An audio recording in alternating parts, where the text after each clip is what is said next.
Eu não posso esquecer sempre de lembrar que quando a gente ouve esse Evangelho, nós estamos no primeiro século da nossa era. Estamos entre os judeus. De modo especial, o evangelista Lucas, ele conta também de uma maneira litúrgica, quando ele propõe que as festas litúrgicas, elas encontrem um sentido vivencial de transformação, de fazer com que a fé em nós produza uma nova realidade. E essa realidade deve ser vivida. Então nós iniciamos o retiro quaresmal no último domingo, iniciamos a quaresma na última quarta-feira, uma semana, para responder um Deus que acredita mais na gente do que a gente nele. Acredita que a gente mude, mesmo quando ninguém mais acredita na gente. Ele continua a acreditar, ele continua a investir, ele continua a se enviar na pessoa do Espírito Santo a cada um de nós. Por exemplo, aqui, a falar pela palavra, a manifestar a sua presença e a sua realidade na fração do pão e do vinho. Mas ao falarmos de uma coisa, nós temos que falar também de outra coisa. Se Deus quer uma coisa de nós, a santidade, é preciso às vezes lembrar também que o pecado é contrário à santidade. E eu tenho insistido aqui, muitas vezes a gente tem se apropriado de uma reflexão sobre a palavra de Deus, que é uma reflexão includente e não de conversão. Então a gente parece que quer incluir a todos e não propor o que o Evangelho fala, mudança de vida. A luz, quando está contra nós, é para que a gente fuja. A luz, quando está a favor, é para que a gente caminhe. Quando eu tenho um farol, a luz está ao meu favor. O que eu faço? Eu ilumino meus passos e trilho uma caminhada.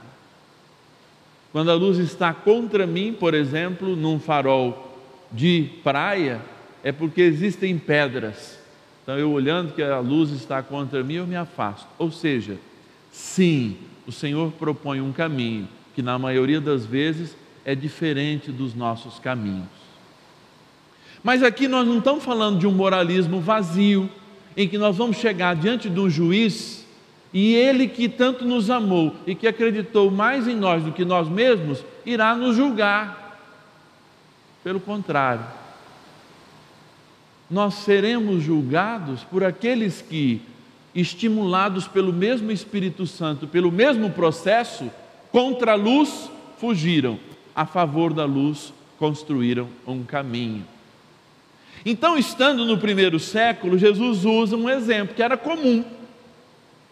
Ele está dizendo assim: olha, vocês aí que estão acostumados a escutar a história de Jonas, o que aconteceu com ele? Ele tentou fugir da sua missão,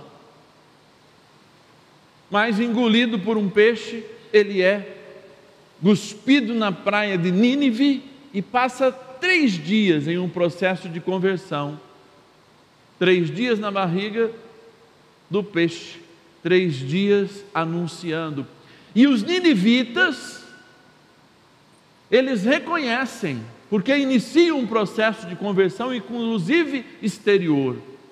Eles assumem sobre si que existe o pecado, mas que o pecado pode ser transformado, porque o pecado não é a nossa essência.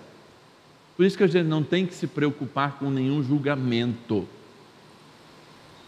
Nosso ser não é julgado, porque o nosso ser já foi marcado pela misericórdia de Deus, por seu amor. Mesmo antes de nós existíssemos, Ele já pensava que a nossa liberdade nos causaria algum tipo de mal e já planejou a nossa salvação. O segundo exemplo para dizer: não vou ser eu que vou julgá-los, Vão ser aqueles que, estimulados pelo mesmo Espírito, pela mesma pregação, pelo mesmo anúncio, tiveram uma resposta diferente de vós. Aí ele cita uma história que era muito conhecida pelos judeus do primeiro século e até hoje.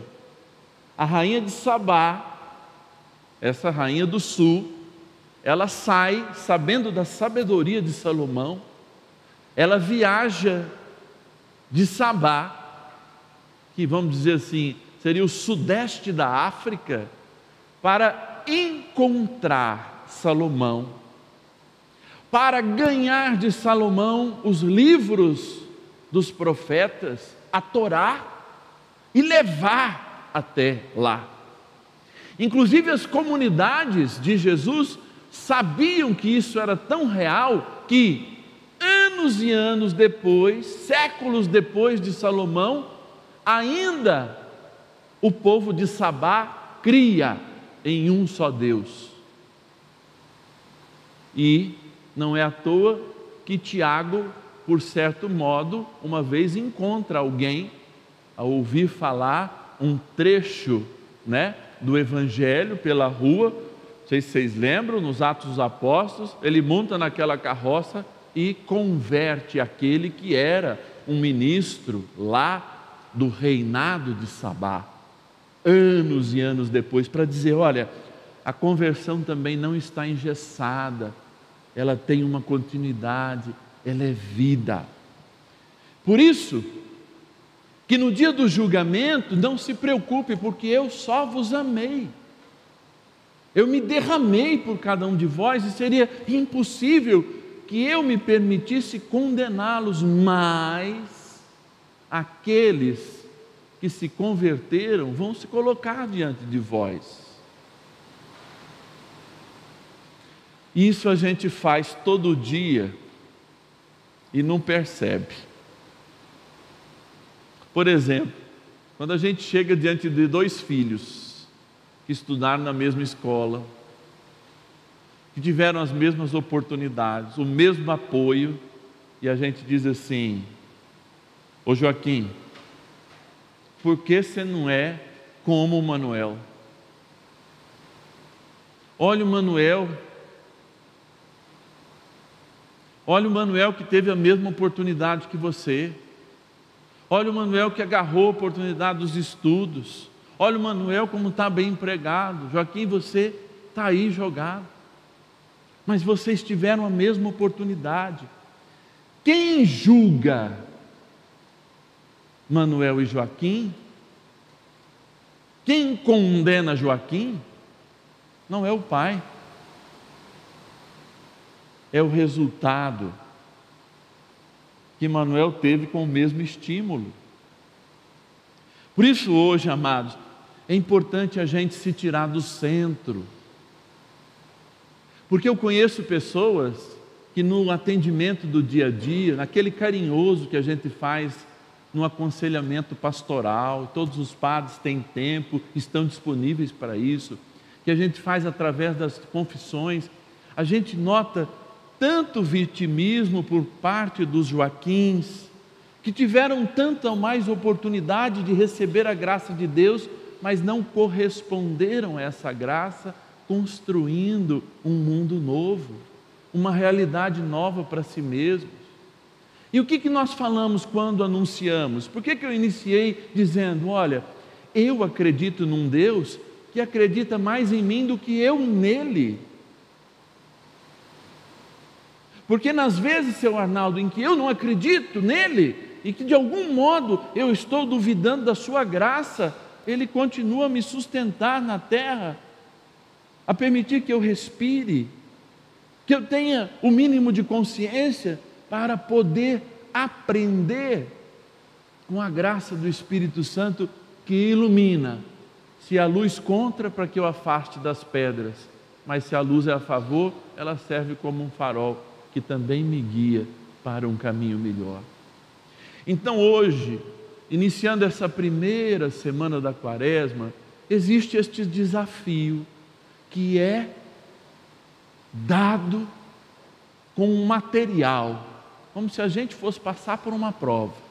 material para a gente estudar, o caminho penitencial, que se inicia numa bela escuta da palavra e culmina na oração, que vai tirar de nós toda a tentação desmedida pelo poder, pela vontade de poder. Depois será nos dado um outro material importante, que é o jejum, porque no jejum eu vou tomar um remédio contra toda minha vontade de prazer. E por último, esse jejum bem vivido vai me dar a graça de também fazer um sacrifício para que toda a minha vontade de possuir pela caridade em forma de esmola seja também minorada, seja também transformada. Assim eu vou colhendo os frutos, me alimentando na graça, experimentando para além dos meus olhos, e não vou ser uma geração considerada má, mas como em Nínive, como no povo de Sabá, serei reconhecido por séculos como um povo que, ao ouvir a pregação de amor que veio do céu, inclinou suas cabeças para o Senhor, tacou cinza sobre a sua cabeça e reconheceu: eu sou pecador, tão grande pecador, tenha piedade de mim, Senhor. E que essa caminhada quaresmal seja firme e verdadeira, que a gente dê passos de fato firmes para uma transformação de vida, sem moralismos, mas porque antes Deus nos ama e acredita muito mais na gente do que nós acreditamos nele. Louvado seja o nosso Senhor Jesus Cristo. Para sempre seja louvado. Este programa teve o apoio dos nossos benfeitores. Seja você também um fiel evangelizador. Ligue para 11 4200 8080.